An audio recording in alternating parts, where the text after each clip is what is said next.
Welcome back to the Retire with Confidence podcast. We are excited to be joined today by Chelsea Theodoropoulos, the owner of Burn Bootcamp St. Louis. Welcome, Chelsea. Thank you very much, Dave, and good pronunciation of my last name. That's right. It's a tough one, but you can get used to it. If you I'm hear impressed. it often enough. Yeah. I've been hearing it for 4 years, so I'm used to it. I love it. So for those of you who are listening or watching this on YouTube, I have been a member of Burn Bootcamp St. Louis for over 4 years now. So very familiar with the awesome work that Chelsea and her team have been doing. But I don't want to steal your thunder. I'd love to hear your story. How'd you get to where you are now? Because I know it was quite a journey to becoming a Burn Bootcamp owner, and an exciting 5 years now since that time. Yeah, it's been 5 years now. So it has absolutely been a journey, one that I wouldn't trade for anything. I started off so obviously I'm living here in St. Louis now. I've been here for just over 5 years. I moved here in October of 2017. And in 2015, I was living in Charlotte, North Carolina, where I had been living for close to 15 years. I had my husband and my 2 small children, was raising a family there. And I was in kind of a funk in my own life, right? Like adjusting to my new roles of being a wife and adjusting to motherhood. And my husband's mother-in-law was terminally ill, and she had moved in with us. So I was also adjusting to this new role of being her primary caretaker, all while doing all of the other roles and working for my husband and his small business. And so I joined our local neighborhood gym, which was just around the corner. And our local neighborhood gym, I was living in the suburbs of Charlotte. It was nothing fancy, although I look back and it was absolutely perfect. It was Burn Bootcamp, and it was long before they started licensing and franchising. It was just a very special place where our community got together, and truly it changed my life. It changed my life from the inside out. So I started off as a member in 2015, and when I joined just after my second child was born, and I was committed to losing the last of my baby weight. That was like my only focus of, if I could just lose my baby weight, then I'll be happy. It was kind of the mentality that I had. And what's interesting is I hear that so much now. And a lot of times we join gyms for those physical gains or losses, right, in that regard. Mm-hmm. But what I have gained as a result is so much more. And so I had joined the Burn Bootcamp community, and my first day was incredibly difficult. It was nothing but burpees. It feels like, I'm pretty sure we did burpees for 45 minutes straight. That's all I remember, is just burpees upon burpees. And I remember these women, at that point we were the fit community of moms. So it was even more of a focus on the female and on the mother. And whereas now we have many more co-ed camps, and there's a focus more on families. And so, my first day, I remember these women were just jumping around me left and right, and I couldn't fathom how they were moving their bodies so fast. Yes. Can you relate to that? Very much. And to see what you all can do now is extraordinary.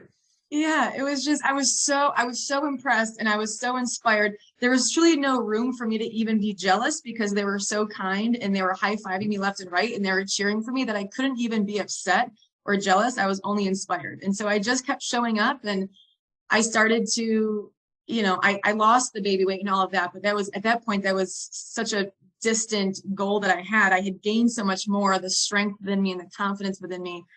And when I started franchising, I jumped on the opportunity, although it took us a while to really get to that place. A lot of soul searching. It was a huge change in direction for my family, and it a little bit came from left field as far as getting our minds wrapped around it and what this would mean for our family. So, like I mentioned, my husband's been an entrepreneur his entire life. Basically, when he was 20, he started his own collection agency, and he's had multiple businesses since then. And I've learned a lot from him. And my father was also an entrepreneur, and being in the passenger seat to both my husband and my dad, I've seen all the struggles and all of the blood, sweat, and tears that they've poured into their businesses, but I've also seen the rewards of their freedom and how much joy they felt. And so when I first mentioned to Ted, I think that we should buy into the Burn Bootcamp franchise, he thought I was crazy. Truly thought I was crazy. And, at this point, he was waking up with chest pains in the middle of the night, and he had migraines throughout the week. Like, essentially, it felt like we were waiting for a heart attack to happen. Like, he was so at the peak of his entrepreneurial stress, and he was unwell, that taking on more responsibility and more work was probably a really terrible idea. So he was like, "You've lost your mind." Absolutely not. And I was like, fair, totally fair. Yeah. So I think for us, the breaking point, or I guess the switch for us, was when his mother had moved in. She had pulmonary fibrosis. She was tied to her oxygen machine 15 feet. She could never leave her bedroom. She was that dependent on the care that she had. She wasn't very mobile at all. And so when she passed away, and we had unplugged, I remember so vividly, we had unplugged the oxygen machine, and it was like, we were so used to hearing that hum throughout our house, like that background noise. And we had unplugged the oxygen machine, and like our house just felt so different. There was something missing. And it was like the stark reminder of life is too precious, right? Life is too precious. So that day we got in the car, we drove to Disney World. We were very spontaneous. We said, screw it. Let's just live life to the fullest. And not long after that, about a month later, we decided to buy into the franchise. And we said, if we're going to be working this hard and hustling this hard and grinding this hard, we might as well do it for impact. And so it gave us a good reminder that life is short, and we're not here to wake up with chest pains. We're here to really live in a powerful, bold way for impact. And so here I am. Wow. Yeah. And you're making a huge impact. And I can attest to that. Seeing that personally, it's been an amazing impact. Now, when you signed up, you said you signed on a franchise. Did you know at that point where you were going? Did you know you were coming to St. Louis? Because I know you had never been here prior to signing up here. Yeah, that's right. So we did do quite a bit of market research beforehand. When we decided to buy into the Burn Bootcamp franchise, we didn't know where it was going to be. And initially, we just assumed that it would be in our own backyard in North Carolina, that would be, easy to find a location near us. And that wasn't the case. Burn Bootcamp was exploding. They were doing so well. And essentially the entire East Coast was sold. And so I was like, oh gosh, okay. Wow. I didn't realize that North Carolina was sold. So I was like, let's look at my hometown of Rochester, New York. That was sold. We looked at his hometown in Florida. That was sold. So we were kind of running out of pockets and areas to open. Yeah. We did look at some areas in Atlanta, and it didn't feel right for different reasons. And we knew that we wanted to do it in a big way. So like in Atlanta, there was only one zip code that was available at that time. Wow.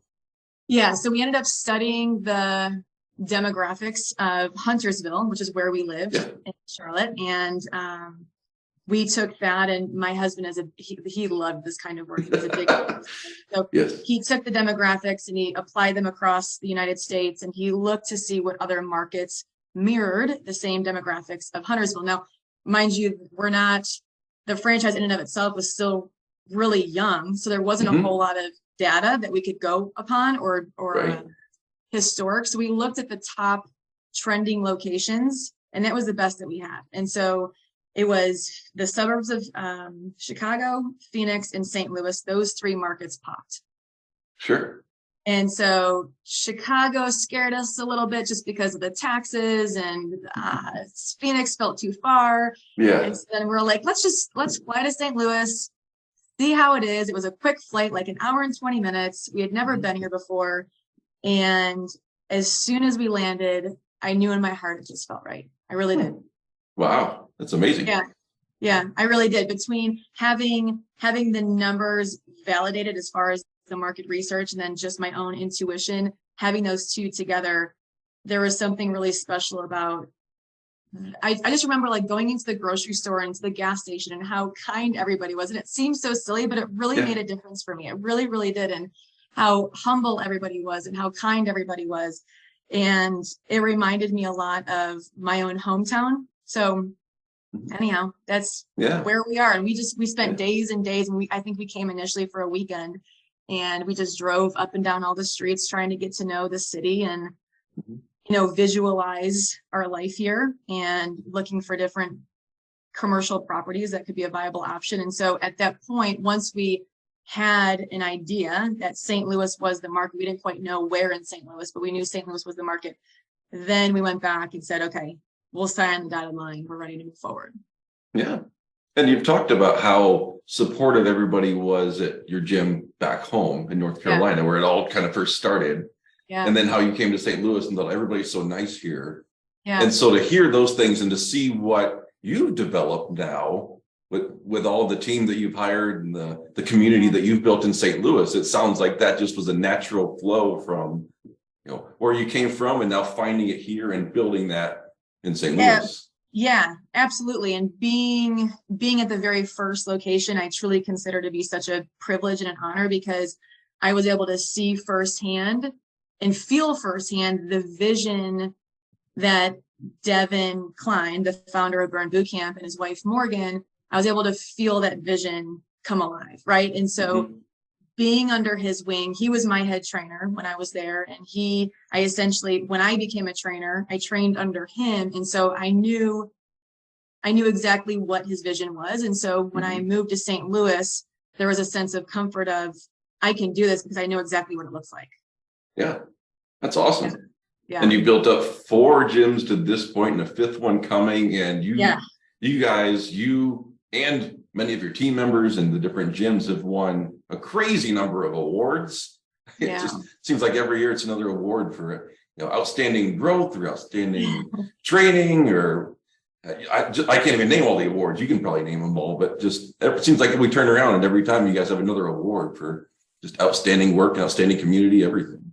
Yeah, we do, and I appreciate that, and I'm so grateful for the recognition and the awards and the accolades. But I'll say that while it is all very special, when I see a burn magnet on the back of somebody's car when I'm driving to Target or when I'm driving to Whole Foods, that means just as much, if not more, than all of the accolades that we've accumulated. I genuinely mean that. I mean, when I see somebody's magnet on the back of their car, it just lights up my world. And my focus over the past 5 years hasn't been chasing these awards. It hasn't been chasing the accolades. And it honestly hasn't been to the degree of gym goals. My gym goals are very, very crystal clear, and I know exactly where I'm trying to go. But I'll say that my focus has largely been in part building my teams, and the gym goals that we've been able to reach has naturally followed as a result of that. And then with that, the accolades and all of that has followed. But I learned pretty early on that I can't do any of this alone. And not only am I only one person, but I don't have the skills to do it all alone. And I need a lot of people to help me. And so my team is everything, truly. Yeah. Yeah. It's a great team too. And what fascinates me also is that you talked about the transition of Burn from more focused on moms, which is still a heavy emphasis. Yeah. Totally. But now it's broadened out to families. And I see a lot of people who are more advanced in age coming in. And I love seeing people just develop no matter where they've started. And there's even an older lady, I won't mention her name, but she's in our gym and I work out with her sometimes. And I remember her starting, gosh, it's probably been about 10 months or so now. And when she was starting out, she couldn't really do much of the exercises. And so she would be back on the ropes, lifting stuff. She'd start with the light ones and moved up to the heavy ones. And one day, all of a sudden, we were doing arm raises, and she's got weights in her hand. And everybody kind of stopped and went, "Wow, you're doing it! You're lifting weights!" And so and we see that at all ages, right? It just starts from a certain spot, and then all of a sudden, you look over and you go, "Oh, okay, you've got it." It is like the most beautiful thing, and that progression of somebody's journey is why I do what I do. It's so incredibly rewarding to see people feel so empowered in what they can do and not be so frustrated in what they can't do yet, right? And so, I mean, that's what we're all about. And I think that's truly what makes us, one reason why we are so special is because we meet each person where they are, and we're not comparing one person's journey to the other person's journey because we all have very different starting points. Absolutely. So Yeah. it's like that relationship, getting to know where that person is currently, where have they been, where are they trying to go, and then right there we meet them where they are, and then it gets relatively challenging from there, right? Like we will always be intense. That is who we are. Yes. We will always be Yes. intense, but it is intense to each person's skill level. Absolutely. That makes sense. Yeah, certainly. And I Yeah. know a lot of people who are listening to this podcast or watching this video, it's more focused on retiring with confidence. And I wanted to bring you in to talk about staying healthy as you Yeah. get older, because there will be times where you can't do certain things. And I Yeah. can attest to that. And really everybody, even if you're not as advanced in age, you might come down with an injury, you can't do certain things, but you still want to stay moving, you still want to stay active. Yeah. Can you speak to, all right, how as you get a little bit older and maybe can't do what you used to do per se, Yeah. What can you do to stay healthy? How can you stay active? What are some of the keys? Yeah, I would say so. We have a large population of women and men who are at retirement age, and well, I would actually say that we probably 25 to 65, everywhere in between there, right? But we have a large population of people that are at retirement age, and one of the things that I hear the most, mostly from women, is that it's this mindset of comparison, and not comparison to the 30-year-old person next to them. It's the comparison that we have to the person we were 30 years ago, or the person we were 20 years ago. And it's so hard. It really is. It is overcoming that self-doubt and overcoming that negative mindset of, well, I used to be able to do this and now I can't. And so now I'm failing.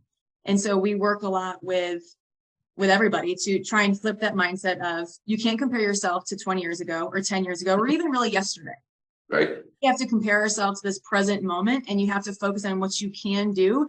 And so it's all about reinforcing those positive thoughts of what a gift it is. And I remind, whenever I train, if you pay attention, you listen, I almost start every single camp talking about what a gift it is that we're here and we're moving our body, and what a great day it is that we're alive. Yeah. And that's absolutely. truly the mindset that I want to bring to people, that sure, we're going to have bad days, and sure, we're going to have aches and pains. But the reality is we woke up today and we're already winning. So let's make it the best that we possibly can. And so for people that are experiencing their body aging, what a gift that is, because not everybody has the opportunity to experience that age.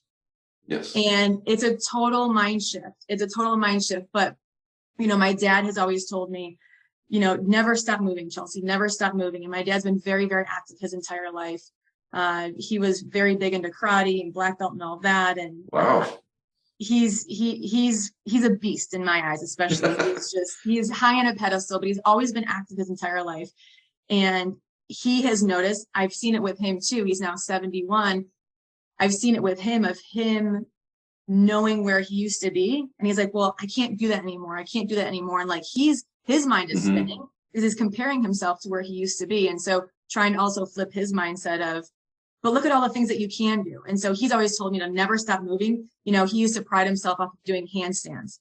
And he used to love doing the walking handstands. And he's like, I wish I didn't stop doing that, because I'd probably still be able to do it today. So it's just interesting, to see how the journey of aging, how challenging it is. And I haven't experienced that at retirement age yet, but I've experienced my own version of that as I've gone through motherhood, and I see how my body has changed through motherhood, right? And so as I work with women and men to help flip that mindset, it's really paying attention to the positive of what we can do, and to stay active, even if it looks different than how we were active a year ago or how we were active 10 years ago. That maybe you're not jumping around doing burpees and all of that, and that's okay. You don't have to do that to be successful. You can still do other forms of exercise. You can still do other modifications and movements to be healthy. Great. Yeah. And I know on top of that, you guys always talk a lot about nutrition. Yes. And not in terms of being like super strict or overly restrictive or depriving yourself. Nope. But I know that staying active especially as you get a little bit older, nutrition is going to play a huge part in that. Can you talk a little bit to that? Yeah, it plays a huge part in it. And you're absolutely right that I will never preach depriving anything out of our life, because I think if you can't do it forever, then you're setting yourself up for failure. And our goal is long-term success, right? Something that's sustainable over time. So when we can focus on the education piece of why are we eating, or let's take a step back, when we can really focus on our own intuition and say, what foods make me feel really good? And then understand the education behind that of, this is the importance of protein. This is the importance of fats and carbs. When we have that education, we can then start to reach our fitness goals, which are very important to us. And our goals may look different, again, than how they did 5 years ago, but that nutrition piece is a huge part of it, that we could work out. Nobody wants to, but we could work out 10 hours a day. Right. But if we're not eating well, we're still going to have a really hard time reaching those fitness goals. And so that nutrition piece far outweighs the exercise piece, that both are so incredibly important. And when people come into the gym, they're only with me for 45 minutes. Yes. Right? What they do outside of camp that's a lot of time to make those decisions. And so it's our job to help teach our members how to eat in a way that fuels them for their own energy, but also for their own goals. Absolutely. Yeah. And I know from experience that the people that come into the gym overall, not everybody, but overall, they tend to be more, I would say, achievement focused. So very hard workers, very driven. Yeah. Can you speak to the need for rest and recovery along with the workouts and the nutrition? Because that seems like kind of the third leg of the stool that really keeps everything balanced. It's a huge piece of it. Which is why we're closed on Sundays, because it is forced recovery. Because I know darn well that if we open up on Sunday, you all will come to the gym and work out. I know that you would. So yeah, I mean, the recovery piece is so important. That is when your body, when you're resting and you're sleeping, that is when your body is building that muscle and it has the chance to recover, to get stronger and to heal. And so the recovery piece is so incredibly important. Between working out, you're tearing apart those muscle fibers, you have the food, you have the protein, you have the vitamins, you have the hydration that's helping to build it up. And then the recovery piece is when all the magic happens that we often take for granted. And we get into what I've also seen a lot and heard a lot is we become addicted to the grind. We become addicted to the exercise. And that's a great problem to have, right? Because the people, those that are on the sofa that don't want to work out, they probably wish they felt that way. But the flip side to that is when you become so addicted to the exercise because it feels really, really good and we're seeing results and we have all the happy vibes that are flowing. It takes away at times from our ability to recover. And the more that we are over exercising, in a sense, we become more at risk for injury, which becomes even more important for those that are of retirement age, because we're going to start to see that decrease in bone density and we become more at risk for falling and things of that nature. And so it does become really important that we're taking the time to rest, to allow our bodies to properly heal and build that muscle, because the more lean muscle mass we have, the better we're able to support our body so we don't fall and we don't have those injuries and risks. Great. No, that's all great stuff. You guys really have a good program going. I'm curious for those listening, how does Burn Bootcamp specifically help with all that? We've talked a lot about what Burn Bootcamp can do, but I wanted to tie it all together in terms of what does it look like, I guess, for a workout. You said it's 45 minutes. Is it, do people usually do it once a day, every day? Is it more a couple of times a week? Does it depend on, people's lifestyle? What does it look like in terms of helping somebody who is looking towards retirement or of that age? What does it look like for Burn Bootcamp to help them? Everybody is different. There's no one box fits all. I mean, everybody is different. And I would first want to understand what that person's goals are. Where are they starting from? And go from there, right? So everything that we do is we want to place discomfort on that person. We want to place the load of discomfort on that person because that's what creates change. But one person's discomfort may look very different than somebody else's discomfort. And so for some people, coming in once or twice a week is what they have, and that's fantastic. For other people, they could probably start at 4 to 5 times a week, and that's great too. It really does depend. I know that they say, 150 minutes a week for exercise, which is about 30 minutes a day, 5 days out of the week. And that's great. Like, using that as a goal is a great goal. I think a lot of times though, when we have that, we're striving for it and we're not there on day one, we feel like we've failed already. Right. You know, and so it's having grace. It's this balancing act of having grace within ourselves to be realistic of, what am I capable of in this moment? What are some realistic goals that I have? And more importantly than the goals, what are the systems that I have in place to reach my goals? Sure. Right? Because a lot of times we have these big audacious goals, but if we're not setting ourselves up for success by having the habits and the routines and the systems to get there, then we're going to question everything and we're going to quit before we ever see results. Absolutely. And you talked about getting to know who that person is and what they want to get out of it. Talk a little bit about the focus meetings. So I know that's a big part of what you guys do. Yeah, these focus meetings are great. And even for myself, I swear I've probably had hundreds of them. They really have changed my life. And every time that I've had a focus meeting with my own trainer back in Charlotte, I learned something new. For me, it was all education based, that I would have a nugget of education that I would walk away and it would give me more fodder, in a sense, to execute and apply, because now I understood why am I being asked to drink all this water? Why am I being asked to eat all this protein, right? Yes. Why am I doing burpees in the first place? And so the focus meetings are really important because it is time with the personal trainer and a member, and they're for 15 minutes. They can happen as much as the member would like. I mean, they could have them weekly if you wanted to. We recommend about every 3 to 4 weeks, because if somebody is tracking numbers, you'll see movement patterns every 3 to 4 weeks or so. Focus meetings can be anywhere from tracking body diagnostics, which we have an in-body machine. So an in-body machine will tell you body fat percentage, your overall muscle, your lean muscle mass, hydration, things like that. And for a lot of people need those numbers to see that progress, and that's great. We also talk about nutrition. We talk about different recipe swaps. We talk about different habits for implementing healthy nutrition and a lot of education-based nutrition, things of that nature. And then sometimes somebody will come into a focus meeting and they're just feeling down. They just need a pep talk.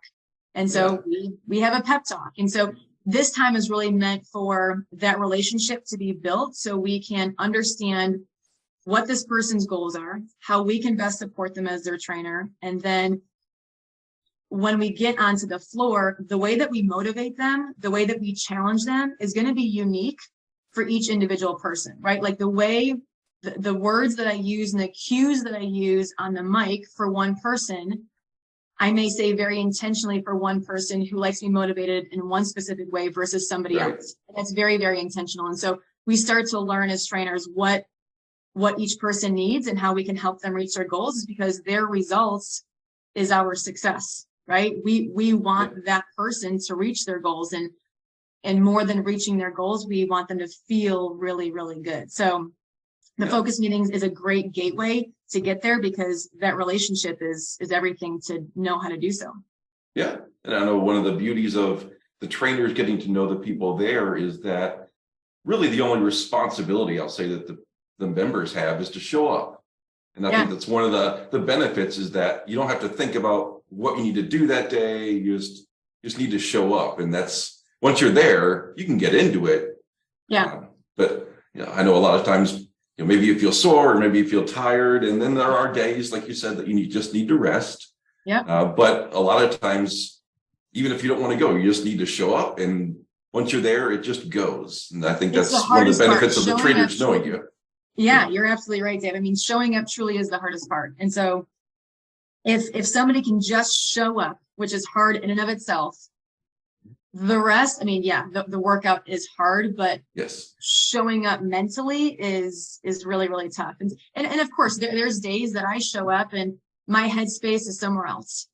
But because I have a trainer that is like, do this now, go, Yes. you know, it allows me to go through the motions to get to a place that I got my workout in, which I know in 45 minutes, I'm going to feel so much better. And even though if sometimes my head and my heart are not in it in that moment, I always feel better on the back end. Absolutely. Always. Absolutely. Yeah.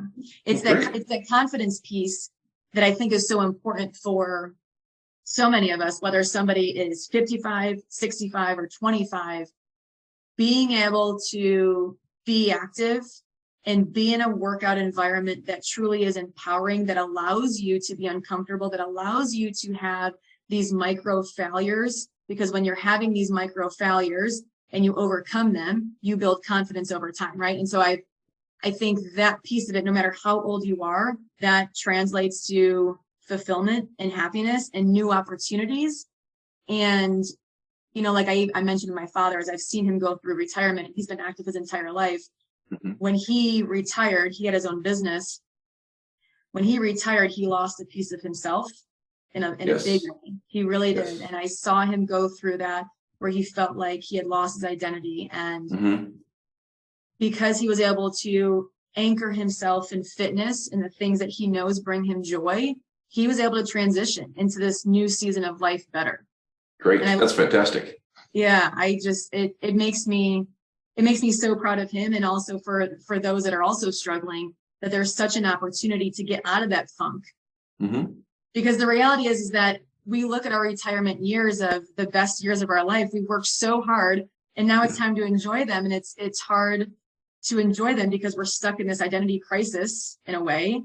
And being active, and also I would say with Burn, is having that sense of camaraderie, having this built-in community and this sense of belonging brings new purpose to this new season of life.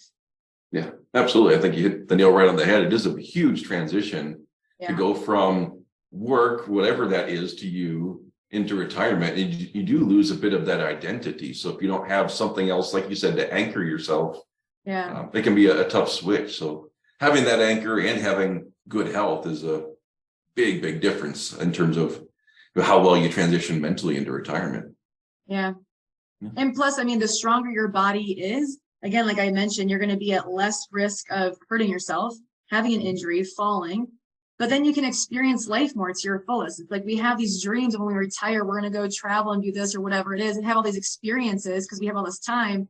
But if you don't have the energy and the endurance and the strength to go do these experiences, you're selling yourself short. You're selling your life short in the sense that you're holding yourself back. And so I'm a big, big believer of living boldly and how our energy is the gateway to doing that. And so obviously fitness is a huge part of that, and in creating more energy, both physically, but also mentally, having the mental fortitude to do that. Absolutely. Well, great. That's awesome. As we wrap up here, is there anything that you want to share? Any final thoughts on Burn, or just specific, maybe one action step that people should take if they're wanting to join Burn, or if they're thinking about it? What should they do? What should they be thinking about? Oh, good question. So, I hear a lot how scary and how intimidating Burn Bootcamp is, and it sounds intimidating because it's boot camp in our name, and I get that. I want to assure you, or the person who is listening, that it is not scary, that we are the biggest, friendliest group of people, and that when you come in, we take you into our arms, and you're going to get a lot of high fives. And it's such a supportive community that if you can overcome that initial fear of walking into the doors, your anxiety and the intimidation level will melt, because that is what we are trained to do. And that is what we live for. And that's what we talk about all the time, of how do we ease that anxiety so you can give us the opportunity to truly transform your life. And so we do have a 7-day trial always that happens, and it's free. There's no obligation. There's no gimmicks. But the reason why we do that is because we want to see if Burn Bootcamp is the right fit for you. There's tons of great gyms in the area. I'm friends with a lot of the other gym owners, and I have a lot of respect for the other gyms. And so I'm a firm believer that whether it's Burn Bootcamp or somebody else, now I'm biased, I think that we're the best, but I have a lot of respect for the other gyms. I'm a firm believer that when you enjoy the style of fitness and you enjoy the people that you're surrounded by, then you're going to stick with it, right? And if you're not sticking with something, it's not because you're a failure, it's because you haven't found what works for you yet. And so I would say just keep trying, show up, take advantage of the 7-day trial, and allow the opportunity to work in your favor. That's awesome. Well, Chelsea, thank you so much for joining us. This was a great discussion, and I think listeners will get a lot out of it. And really appreciate you helping us out and joining us on this podcast. You bet. Thank you, Dave. I'll see you in camp soon.